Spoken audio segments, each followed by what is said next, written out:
Good evening, Yazzie. I see you put that in the chat. All right. So Imam, if you can also look at the chat, because I have a hard time looking at that and the slides at the same time, that would be appreciated. Yes.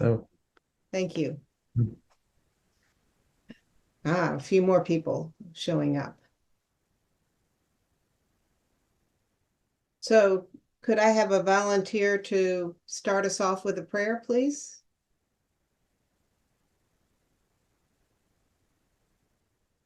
I could say a prayer. Thank you, Shaheen.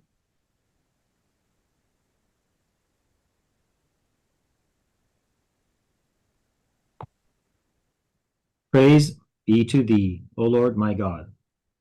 I implore thee by thy name that hath caused to surge within every drop the oceans of thy loving kindness and mercy, and to shine within every atom the luminaries of thy bountiful blessings and favors. I implore thee to adorn every soul with the ornament of thy love, that none may remain on thine earth who hath not turned towards thee, or hath failed to detach himself from all except thyself. Thou hast verily, O my God, suffered him who is the manifestation of thine own self to be afflicted with all manner of adversity, in order that thy servants may ascend unto the pinnacle of thy gracious favor, and attain unto that which thou hast, through thy providence and tender mercies, ordained for them in the tablets of thine irrevocable decree. The glory of thy might beareth me witness. Were they, every moment of their lives, to offer up themselves as a sacrifice in thy path, they would still have done but little in comparison with the manifold bestowals vouchsafed unto them by thee. Grant therefore, I beseech thee, that their hearts may be inclined towards thee, and that their faces may be turned in the direction of thy good pleasure. Powerful art thou to do what thou willest. No God is there but thee, the inaccessible, the all-glorious, the ever-forgiving. Deign then to accept, O my God, from thy servant the things which he hath shown forth in his love for thee. Fortify him then, that he may cling to thy most exalted word, and to unloose his tongue to celebrate thy praise, and cause him to be gathered unto such of thy people as are nigh unto thee. Thou art he within whose grasp is the empire of all things. There is no God but thee, the Almighty, the help in peril, the all-glorious, the unconstrained.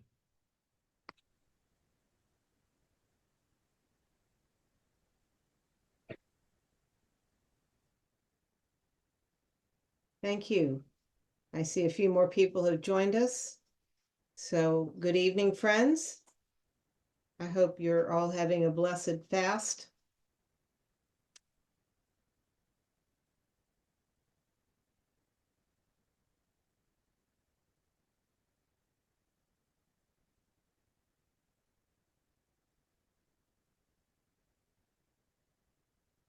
All right, are you seeing the slideshow? The PowerPoint? Yes, we see it. Good. Excellent. I do this enough, eventually I'll be more competent in dealing with it. So, Baha'u'llah does a lot of repetition, and in fact, he's going to comment upon that in the section we're going to go through tonight. This is their sixth session on moving forward on the book. We had one session where we just looked in detail at one particular paragraph, but I have divided the book into 9 sections. So there would be 3 more sections after tonight. So we're well past the halfway point. As you will remember, we're in the second section of the Kitab-i-Iqan. The first one is about 1/3 the length of the second one. And he's no longer spending as much time on particular definitions. And he's now discussing a lot more about the very nature of the manifestations of God. So he's getting into some very heavy duty explanations, which I don't even pretend to fully understand. So let's see what we can do to get through some of those this evening. I thought it would be helpful, because of most of what we're going to go through tonight, to go back to the initial 4 questions that were asked by the uncle of the Bab, that were the catalyst for Baha'u'llah to write the Kitab-i-Iqan. You will recall that he dictated it over a period of 48 hours. But the depth of it makes that truly miraculous. You will see that one of the most important questions that Haji Mirza Saeed Muhammad asked had to do with the day of resurrection, because he just didn't see the Islamic prophecies of the day of resurrection fulfilled during the time of his nephew, the Bab. Also, he was very uncertain about the prophecies about the Gayam, about the 12th Imam, as well as not understanding certain traditions and the interpretation of holy text. So tonight, the section we're going to go through will be a continuation of Baha'u'llah's explanation of the day of resurrection. But of course, he weaves many other themes into that, and continually comes back to the theme that we know was really on the uncle of the Bab's heart, which was, why was the Bab rejected? And of course, he has spoken about that in both sections, and talks tremendously about the role of clergy in bringing about the rejection of messengers of God. So let's now delve into his discussion on return, revelation, and resurrection. Let me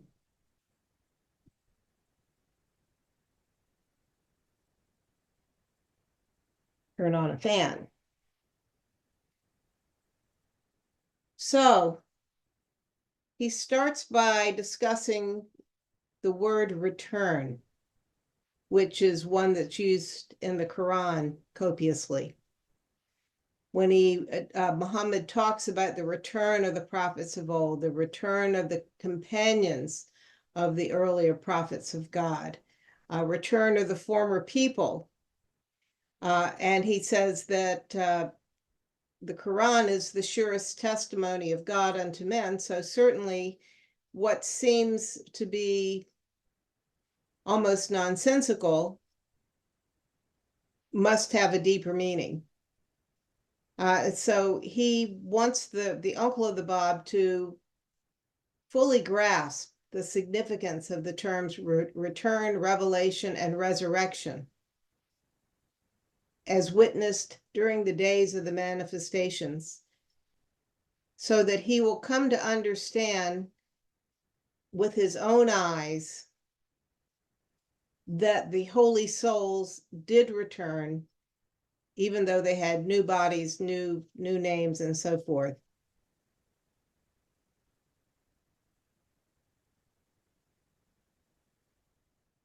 First of all, in order to explain this theme, he goes back to something he's been talking about all along, which is the manifestations of God and their nature, their mission. So he refers to them here as the bearers of the trust of God, and says that they are made manifest unto the peoples of the earth as the exponents of a new cause and bearers of a new message. They all come from the same source, so they are regarded as one soul and the same person, because they all come from God and his oneness. They each have a twofold station. One is the station of pure abstraction and essential unity. In other words, by the word abstraction, they talk about lofty themes, esoteric themes, and they're all united in what they are talking. They all talk about prayer, about a spiritual world, a spiritual life. So they all have these very lofty themes, as he says, he calls it pure abstraction and essential unity. So it doesn't matter what name you call any of the messengers, they are all the same and have not erred. For they, one and all, summon the people of the earth to acknowledge the unity of God and herald unto them the Kauthar of an infinite grace and bounty. That's a river in paradise. They are all invested with the robe of prophethood. All have the mantle, wear the mantle of glory. So, and this is a quote that he quotes several times in this section. Muhammad said, I am all the prophets. He said, I am the first Adam, Noah, Moses, and Jesus. They are all the recipients of the divine command, the day springs of his revelation. Our cause is but one. This, for Baha'is, this is very foundational. We know this. Now we're moving into, with this paragraph, a section that is also in Gleanings. It is clear and evident to thee that all the prophets are the temples of the cause of God, who have appeared clothed in diverse attire. If thou wilt observe with discriminating eyes, thou wilt behold them all abiding in the same tabernacle, soaring in the same heaven, seated upon the same throne, uttering the same speech, and proclaiming the same faith. Such is the unity of those essences of being, those luminaries of infinite and immeasurable splendor. Wherefore should one of these manifestations of holiness proclaim, saying, I am the return of all the prophets, he verily speaketh the truth. In like manner, in every subsequent revelation, the return of the former revelation is a fact, the truth of which is firmly established. And you'll notice then that the text switches back to white font, and that's because even though this is all in one paragraph, the Guardian chose to end the section in Gleanings before the paragraph came to an end.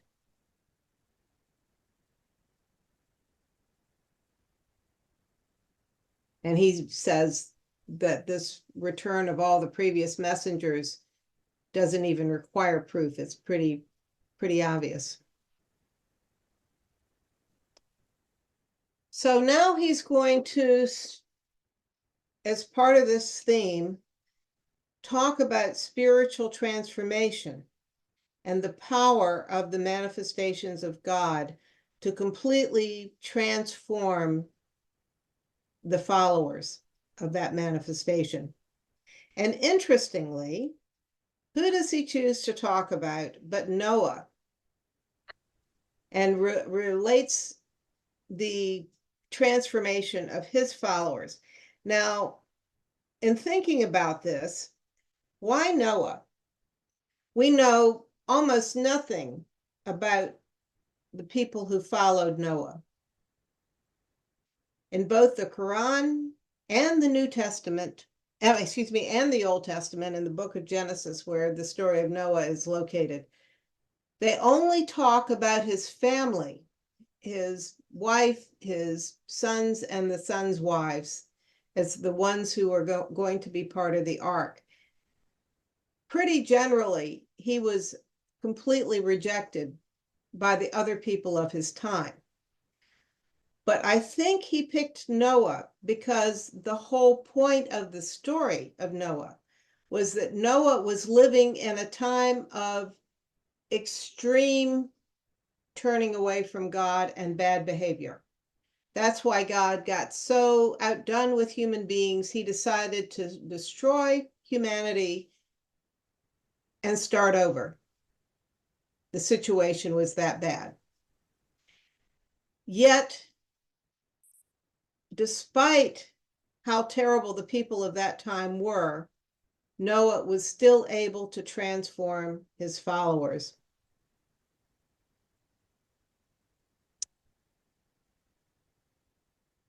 These same people, he's referring to Noah's followers, though wrapped in all these veils of limitation, and despite the restraint of such observances, which is the observances that they were carrying out.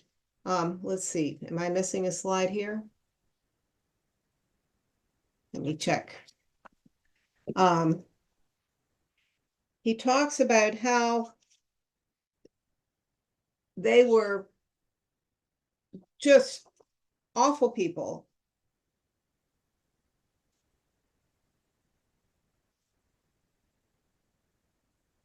Let's see here. Nonetheless, as soon as they drank the immortal draught of faith from the cup of certitude at the hand of the manifestation of the all-glorious, that's Noah, they became so transformed that they would renounce for his sake their kindred, their substance, their lives, their beliefs, yea, all else save God. So overpowering was their yearning for God, so uplifting their transports of ecstatic delight, that the world and all that is therein faded before their eyes into nothingness. Have not this people exemplified the mysteries of rebirth and return? It is evident that nothing short of this mystic transformation could cause such spirits and behavior so utterly unlike their previous habits and manners to be made manifest in the world of being. For their agitation was turned into peace, their doubt into certitude, their timidity into courage. Such is the potency of the divine elixir, which, swift as the twinkling of an eye, transmuteth the souls of men. And then he gives an example of how one substance can be changed into another in order to explain this transformation of the souls of men. You probably are familiar with this famous little section of the Iqan, which is also a very intriguing section. He says, consider copper. If it was protected in its own mind from becoming solidified, it would, within the space of 70 years, attain to the state of gold. He said, there are some, however, who maintain that copper itself is gold, which is becoming solidified in a disease condition and hath not reached its own state. But be that as it may, the real elixir will in one instant cause the substance of copper to attain the state of gold and will traverse the 70-year stages in a single moment. And he says, if you doubt whether this copper, this instantly transformed into gold, the touchstone is at hand, which will prove that it is in fact gold.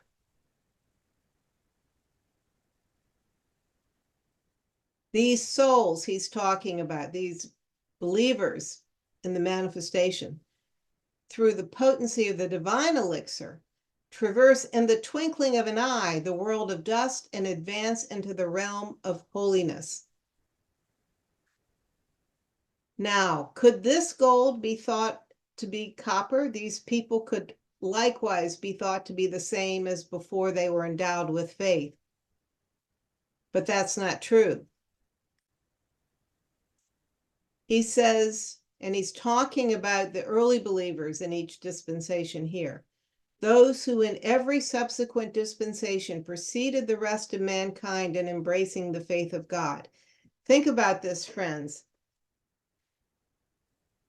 The first believers are people who see the very beginning hints of the sun coming up in the morning.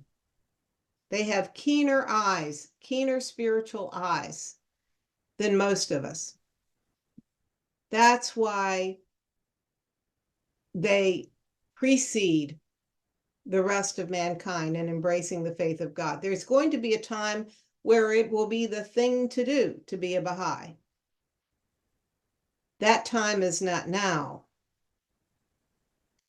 And we have to really think about this. It's also very interesting that the people who are the first are often outliers of society. Many of them are very eccentric.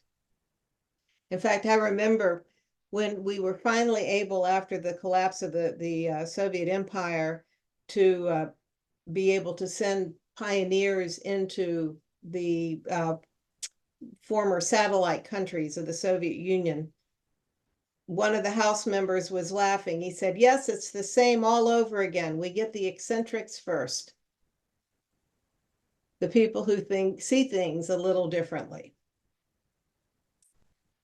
These are the ones who quaff the clear waters of knowledge at the hand of the divine beauty and attain the loftiest summits of faith and certitude. These can be regarded as the return of those who in former dispensation had achieved similar distinctions."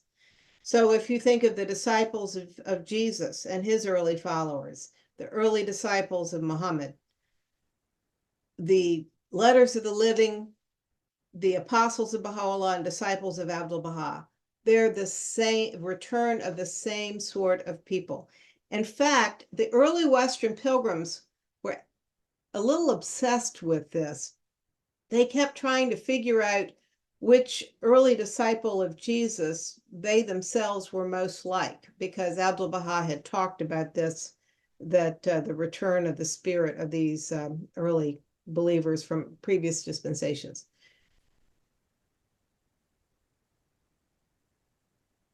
He gives us another analogy. Consider the rose, whether it bloometh in the east or in the west, it is none the less a rose. For what mattereth in this respect is not the outward shape and form of the rose, but rather the smell and fragrance which it doth impart. So he wants us to think about this and apprehend the mystic return of the words of God as unfolded in these utterance. Reflect for a while upon the behavior of the companions of the Mohammedan dispensation, how through the influence of Muhammad they were cleansed from the defilements of earthly vanities, were delivered from selfish desires, and were detached from all else but him. How they renounced the world and all that is therein, and sacrificed freely and joyously their lives at the feet of that manifestation of the All-Glorious.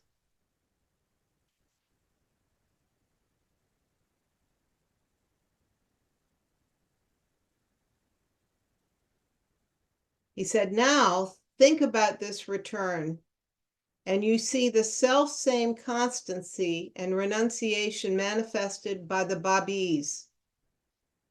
Think of all those who were for Sheikh Tabarsi, or Zanyan, Nariz, all that people gave for the Bab.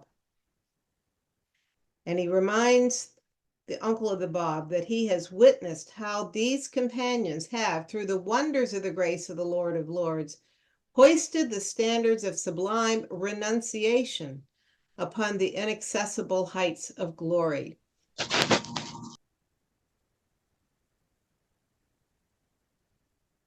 No change from the earlier messengers. Picture from the gate.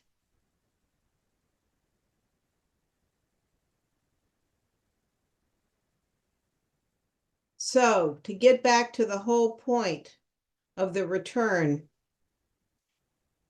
it is evident that should a soul in the end that knoweth no end be made manifest, and arise to proclaim and uphold a cause which in the beginning that hath no beginning another soul hath proclaimed and upheld, it can be truly declared of him who is the last and of him who was the first, that they are one and the same, inasmuch as both are the exponents of one and the same cause. There is only one religion.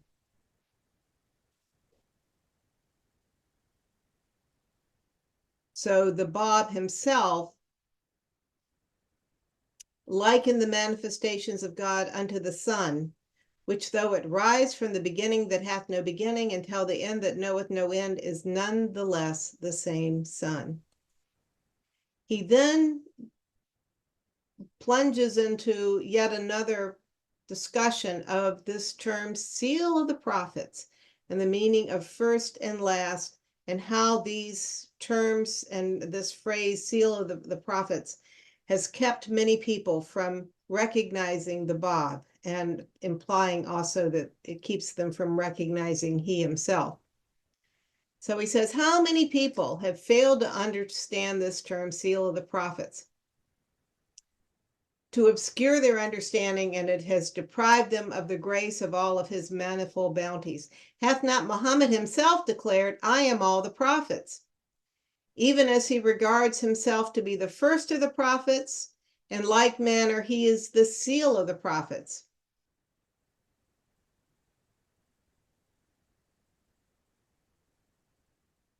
This has been a big test for mankind.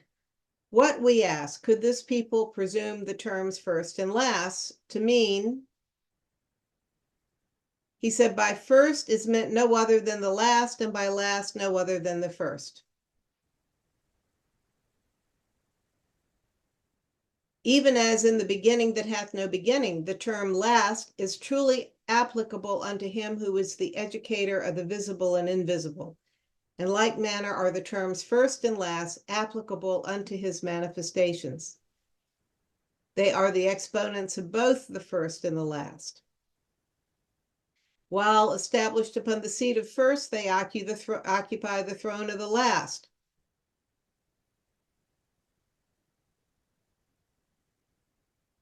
All of them. So what does this mean?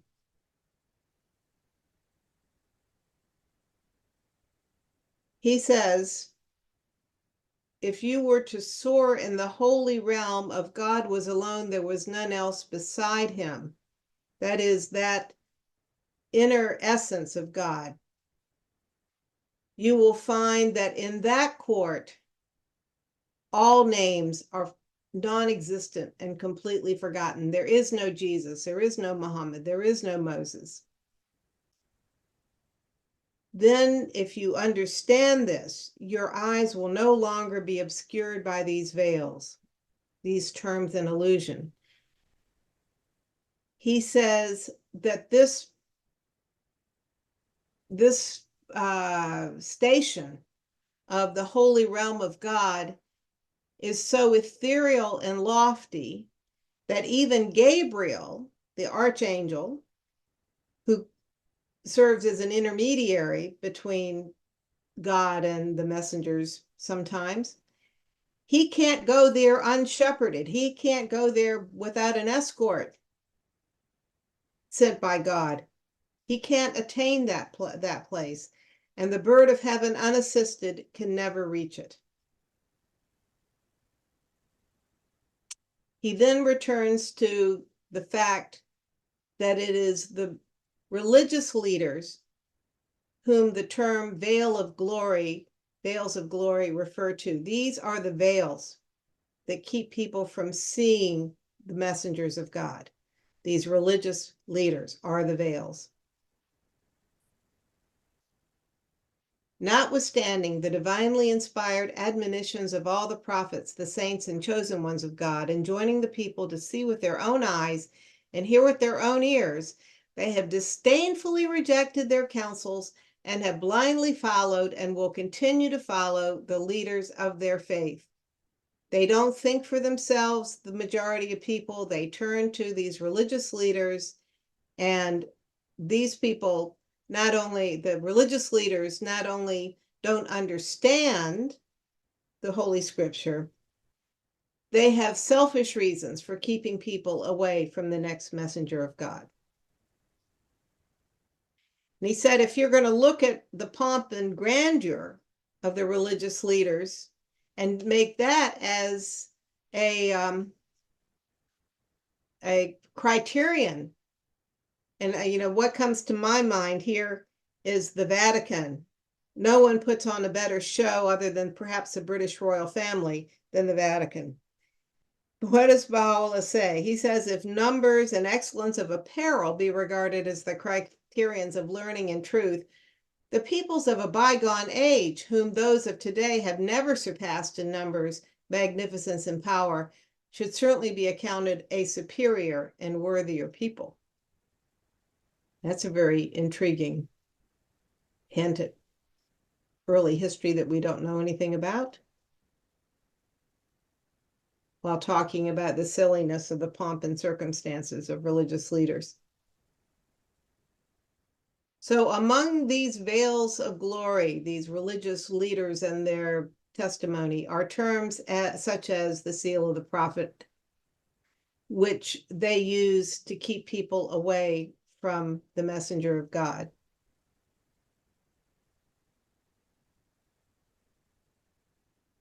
So he says, are they unfamiliar with this statement from Ali? 1,000 Fatimas have I espoused, all of whom were the daughters of Muhammad, son of Abdullah, the seal of prophets. He says there's so many mysteries in that one statement, and how numerous the wisdom in it that are concealed. Constant return, constant return. When you realize that God's handiwork knoweth neither beginning nor end, this constant return starts making more sense. The domain of his decree is too vast for people to describe it, or for the human mind to fly to it and traverse it. His creation no end hath overtaken, and it hath ever existed from the beginning that hath no beginning.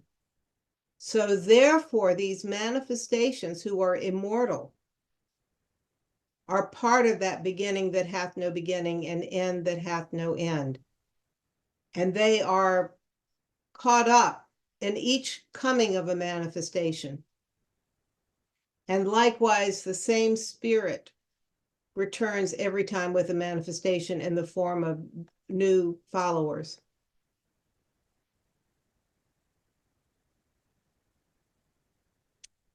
How strange. These people with one hand cling to those verses of the Quran and those traditions of the people of certitude which they have found to accord with their own inclinations and interest, and with the other reject those which are contrary to their selfish desires. Believe ye then part of the book and deny part? How could ye judge that which ye understand not? You don't even understand the book, yet you're rejecting part of it. Friends, don't we even see this within the Baha'i faith? Particularly when it comes to some of our laws and social teachings we don't necessarily understand. So we like some things that Baha'u'llah says, but we sort of want to ignore some other things that Baha'u'llah says. Right? We all know about this. We won't go down the path of discussing each and every one of them.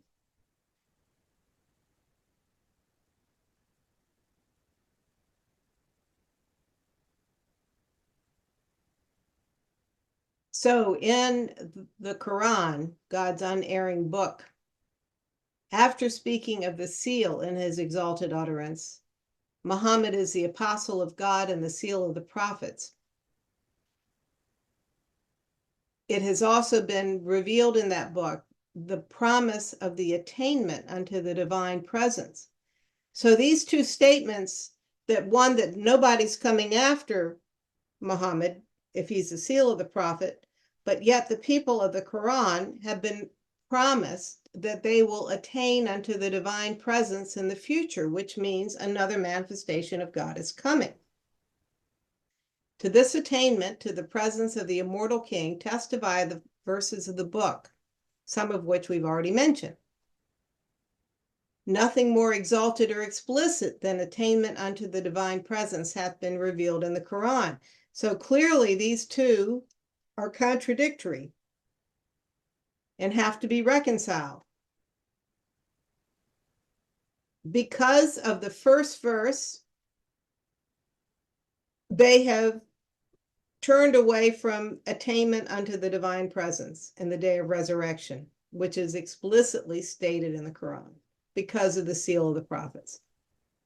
It hath been demonstrated and definitely established through clear evidences that by resurrection is meant the rise of the manifestation of God to proclaim his cause, and by attainment unto the divine presence is meant attainment unto the presence of his beauty in the person of his manifestation.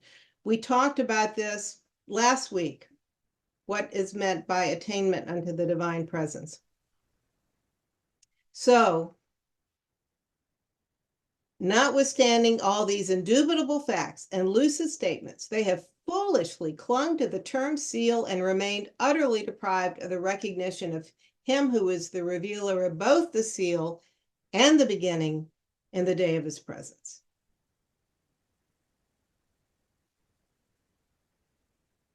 Were these people to acknowledge the truth of these words and recognize him that God doeth whatsoever he pleaseth, how could they continue to cleave unto these glaring absurdities? Don't you love Baha'u'llah's sense of humor?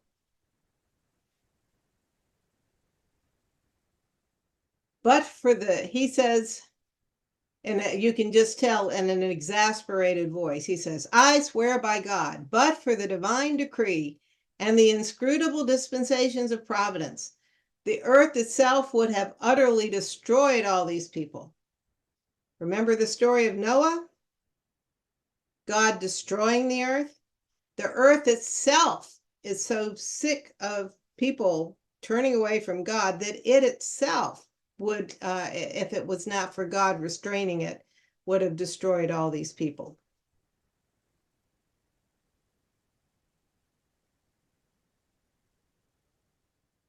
"1,280 years have passed since the dawn of the Mohammedan dispensation. And with every break of day, these blind and ignoble people have recited their Quran and yet have failed to grasp one letter of that book. Again and again, they read those verses which clearly testify to the reality of these holy themes and bear witness to the truth of the manifestations of eternal glory, and still apprehend not their purpose. They have even failed to realize all this time that in every age, the reading of the scriptures and holy books is for no other purpose except to enable the reader to apprehend their meaning and unravel their innermost mysteries. Otherwise, reading without understanding is of no abiding profit unto men."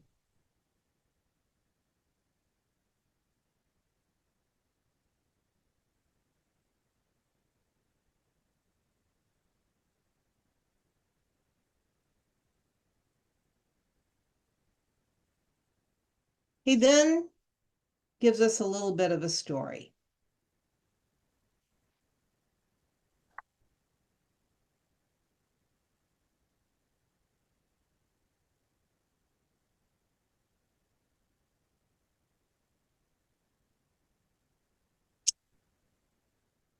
"And it came to pass that on a certain day a needy man came to visit this soul," that's himself, "craving for the ocean of his knowledge.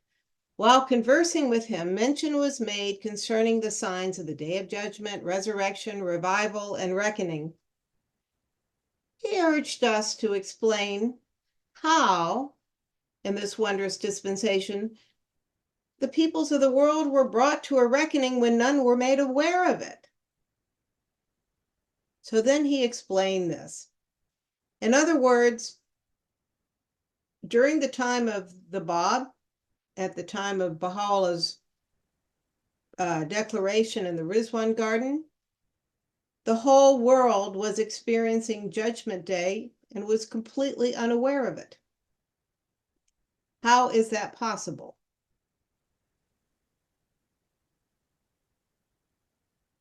We then asked him, saying, Hast thou not read the Quran, and art thou not aware of this blessed verse? On that day shall neither man nor spirit be asked of his sin. Dost not thou not realize that by asking is not meant asking by tongue or speech, even as the verse itself doth indicate and prove? For afterwards it is said, by their countenance shall the sinners be known, and they shall be seized by their forelocks and their feet. This is important. Thus, the people of the world are judged by their countenance. By it, their misbelief, their faith, and their iniquity are all made manifest.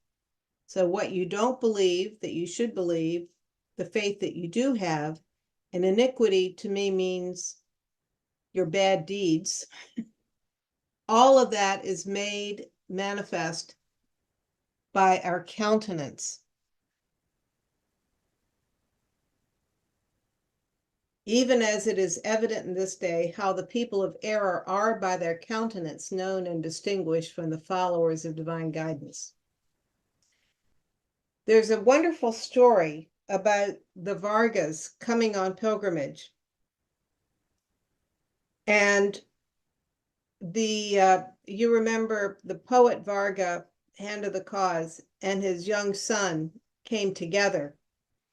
And the young son, as a kid, had the run of the private area of the master's house. So he was able, even though he was a boy, he was able to, because of his age, he was able to take part in playing with the other children in the household and to be with the ladies of the house, including the greatest holy leaf. So he was talking in front of the greatest holy leaf about how he would teach the faith, and that he would only teach the faith to those who were truly receptive. And she said, oh, I'm sure with a little bit of a smile or giggle, she said, oh, how do you know whether they're receptive or not? And he replied that you look in their eyes. And she said, oh. And so he looked into, she said, what do you see in my eyes? And he said, oh, I see someone who is a true believer. And then he looked into the eyes of some of the children of the family, and he didn't say anything. And then quietly later said to the greatest holy leaf that he didn't see spirituality at all in their eyes. And these were children who grew up to be the covenant breakers. So our countenance. One of the things about Hand of the Cause, Horace Holly, is that at some point in his late 50s, early 60s, he had developed himself spiritually enough that the one word that is used to describe him by many people is he became luminous. He had an inner light about him that was physically observable. So we are judged by our countenance.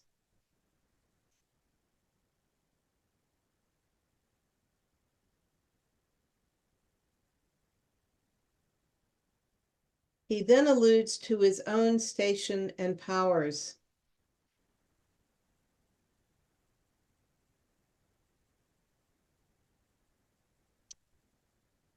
They would even recognize in them, that's the scriptures he's talking about from the previous paragraph, the prophecies about the coming of the next manifestations.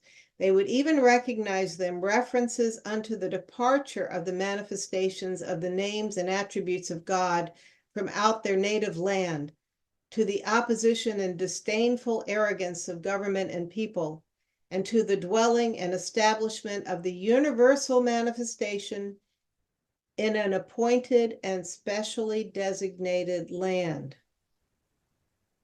No man, however, can comprehend this, except he who is possessed of an understanding heart. specially designated land to me is the Holy Land. It's always been a specially designated land. Now, one of the paragraphs I did not put in, but I want to read to you because it explains why he writes the Iqan the way he does. He says, "We have variously and repeatedly set forth the meaning of every theme that perchance every soul, whether high or low, may obtain according to his measure and capacity, his share and portion thereof. Should he be unable to comprehend a certain argument, he may, thus by referring unto another, attain his purpose. Thus all sorts of men may know where to quench their thirst." That's why he goes over these themes over and over again, different wording, different examples, so that if you didn't get it the first time, you get another opportunity in the same book.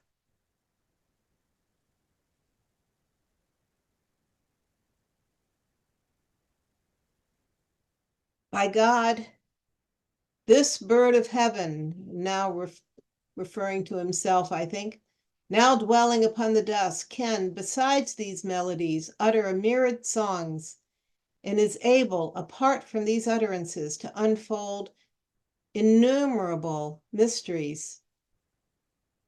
Every single note of its unpronounced utterances is immeasurably exalted above all that hath already been revealed, and immensely glorified beyond that which hath streamed from this pen.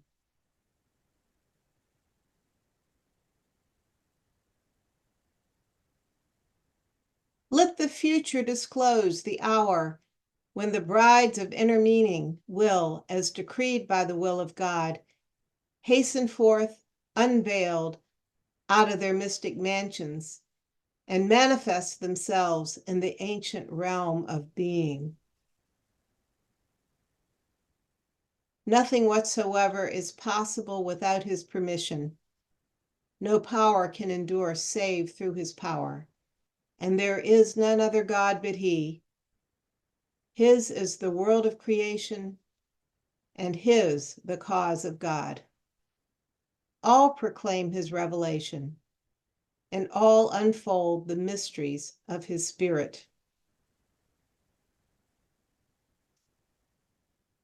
So, dear friends, that's as far as we're going tonight. We're going to pick up next week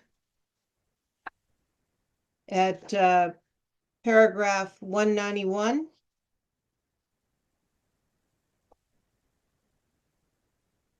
And go for about 20 pages. So I see a couple of the slides I forgot to put paragraph numbers. I'm sorry, I missed that when reviewing them. All right, I'm going to stop share